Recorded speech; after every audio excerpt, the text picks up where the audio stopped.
स्वागत है आप सभी का एनसीईआरटी सॉल्यूशन 99 पर। दोस्तों, आज की इस वीडियो में हम हिंदी साहित्य के मॉडल प्रश्न पत्र को सॉल्व करेंगे बच्चों, जो आपके आगामी टीजीटी पीजीटी की परीक्षाओं के लिए बच्चों बहुत ही लाभकारी साबित होगा। हिंदी विषय से आप कोई भी परीक्षा दे रहे हो बच्चों, टीजीटी पीजीटी नवोदय विद्यालय, केंद्रीय विद्यालय, सभी के लिए बच्चों ये प्रश्न पत्र आपके लिए बहुत ही लाभकारी साबित होगा। तो बच्चों देखते हैं इस प्रश्न पत्र को, स्टार्ट करते हैं। बच्चों, पिछले सत्र में हमने 100 तक प्रश्नों को हल किया था बच्चों। आज हम प्रश्न क्रमांक 101 के आगे के प्रश्नों को हल करेंगे और आप इन प्रश्नों को देखें बच्चों और इनको बार बार अभ्यास करें ताकि आप परीक्षा में एक अच्छा स्कोर प्राप्त करें। इन्हीं शुभकामनाओं के साथ बच्चों स्टार्ट करते हैं आज का सत्र। तो बच्चों प्रश्न क्रमांक 101 से बच्चों प्रश्न क्रमांक 101 में है, टोपी शुक्ला उपन्यास के लेखक कौन है।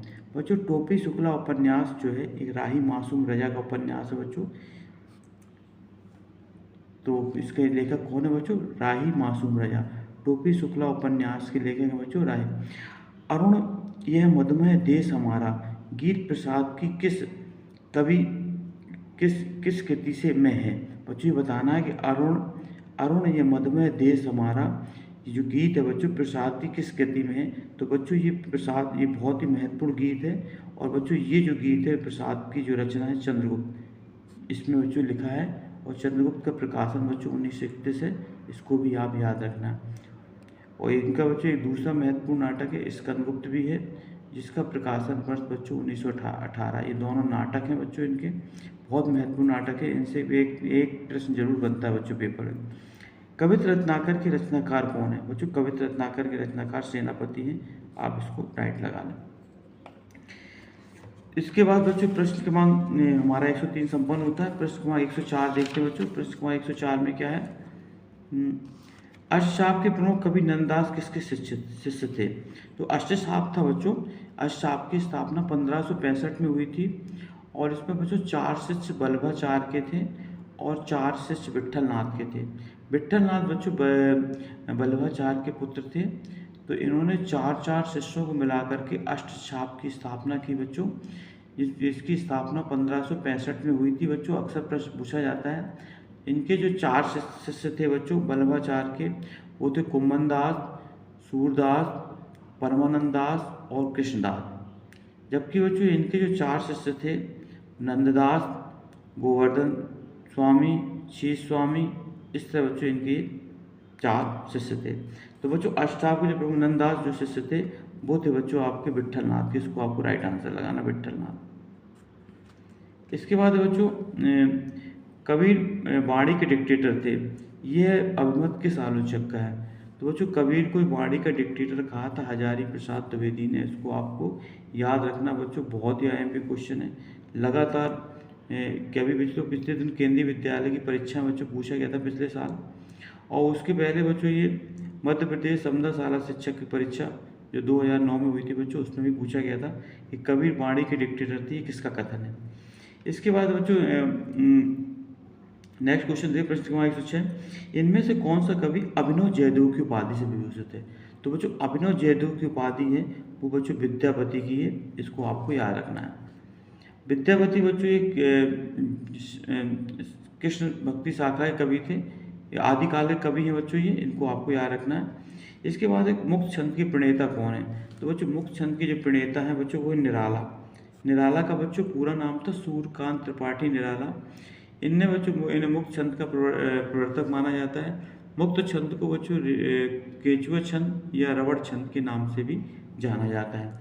इसके बाद निम्नलिखित में से कौन सा कथन असत्य है, ये बताना बच्चों। पंत को प्रकृति का सुकुमार कवि कहा जाता है बच्चों, ये राइट आंसर है। इसमें असत्य बताना बच्चों, आपको इस प्रश्न को बहुत अच्छे से पढ़ना है। और पल्लव पंत की रचना बच्चों बिल्कुल सही है, पल्लव जो है पंत की रचना है और लोकायतन महाकाव्य की श्रेणी में आता है बच्चों, ये भी राइट आंसर है।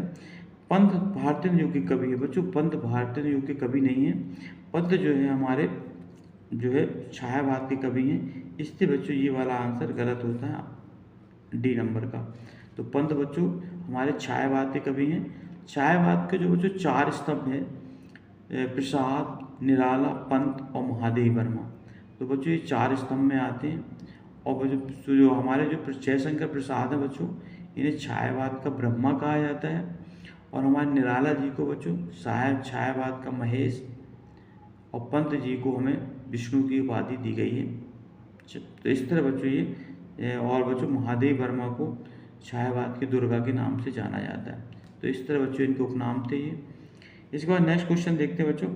राम शब्द का द्वितीय तृतीय द्विवचन का रूप होगा।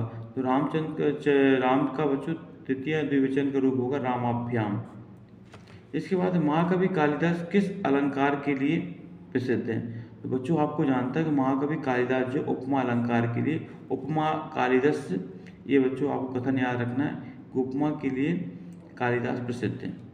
इसके बाद सूरदास किस उपन्यास का पात्र है। बच्चों पूछा जाता है अक्सर बच्चों, जो आपके सिलेबस में जो उपन्यास, जो कहानी, इनके बच्चों पात्र जरूर पूछे जाते हैं। तो आप इन पात्रों के बारे में थोड़ा सा एक बार देख लें ताकि आपके सभी प्रश्न सही हों।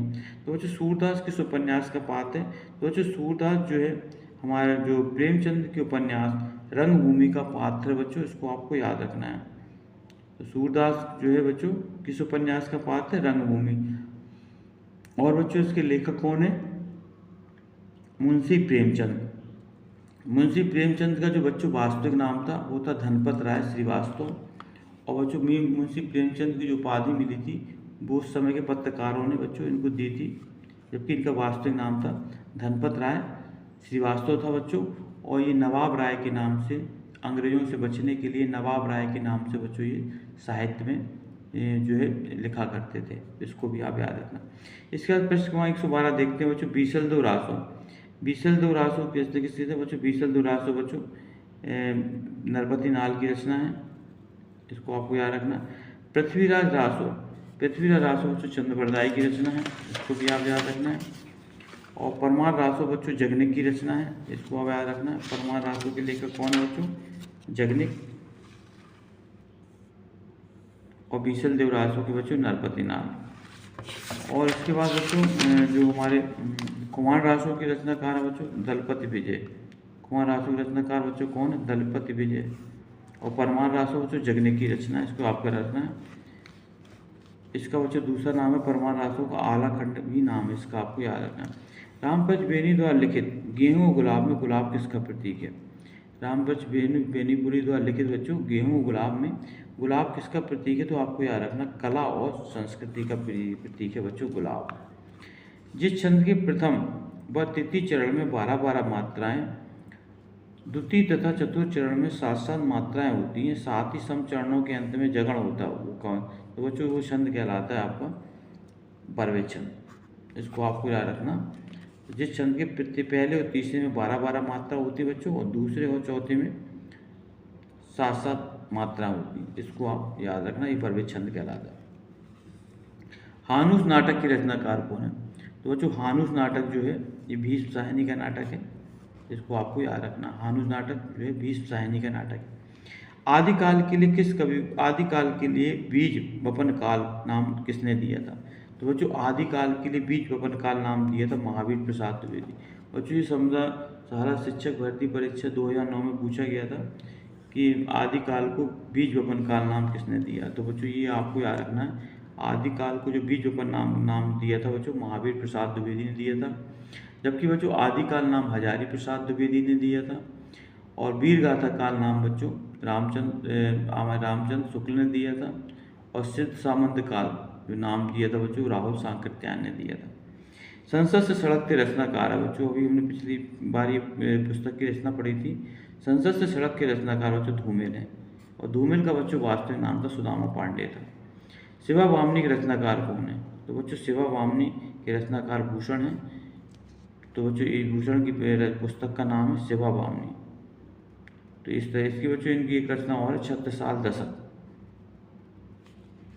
इसके बाद बच्चों प्रश्न क्रमांक देखते हैं 101 में क्या पूछा बच्चों, निम्नलिखित तो कौन कथाकार नहीं है। तो बच्चों कथाकार नहीं है, कृष्णा सोपती कथाकार है, ममता कालिया भी कथाकार है, और मृणाल पांडे भी कथाकार है बच्चों, जबकि निर्मला जैन कथाकार नहीं है। इसका राइट आंसर बच्चों सी। त्रिवेणी में किन 3 महाकवियों की समीक्षा की जाती है? तो त्रिवेणी बच्चों सूर, तुलसी और जायसी, ये 3 महाकवि त्रिवेणी के नाम से जाने जाते हैं। जायसी का पूरा नाम बच्चों मलिक मोहम्मद जायसी था। सूरदास का बच्चों सूरदास है, और तुलसीदास जी का नाम था बच्चों गोस्वामी तुलसीदास। इसके बाद गद्य पद मिश्रित रचना को क्या कहते हैं? गद्य पद मिश्रित काव्य को क्या कहते हैं? तो बच्चों आपको लग रहा है गद्य पद मिश्रित काव्य को चंपू काव्य कहा जाता है। ऐसा काव्य जो गद्य और पद दोनों से मिलकर बना होता है उसे बच्चों चंपू काव्य कहते हैं। राजा निर्वंशीय कहानी के लेखक कौन है? तो राजा निर्वंशीय कहानी के लेखक बच्चों कमलेश्वर है, आपको इसको याद रखना है। निर्वेद स्थायी भाव पूछो तो बच्चों निर्वेद शांत रस का स्थायी भाव है, इसको आपको याद रखना है। बच्चों आपको सभी रसों के स्थायी भाव आपको याद रखना है। तो निर्वेद बच्चों शांत रस का स्थायी भाव है। जगत शब्द के चतुर्थी एक वचन का रूप है, तो बच्चों जगत शब्द के चतुर्थी एक वचन का रूप होगा जगते। इसके बाद कलई खुलना मुहावरे का अर्थ क्या है? तो कलई खुलना मुहावरे का अर्थ होता है बच्चों भेद प्रकट होना। तो बच्चों इस तरह हमने 125 तक प्रश्न देखे बच्चों। आई होप कि बच्चों आपको प्रश्न समझ में आए होंगे। तो बच्चों आपसे आग्रह है कि आप हमारे चैनल को सब्सक्राइब कर दें बच्चों, लाइक कर दें और ज़्यादा से ज़्यादा लोगों को चैनल करें, सब्सक्राइब शेयर करें बच्चों। आपका एक सब्सक्राइब हमें एक नया लाइक एक मोटिवेशन देता है। इस तरह के बच्चों नए नए मॉडल पेपर मैं लाता रहूँगा। आप अपने सुझाव दें कमेंट सेक्शन में, प्रतिक्रिया दें बच्चों। तो बच्चों नेक्स्ट वीडियो में फिर उपस्थित होऊंगा। तब तक के लिए बच्चों जय हिंद, जय भारत, वंदे मातरम बच्चों।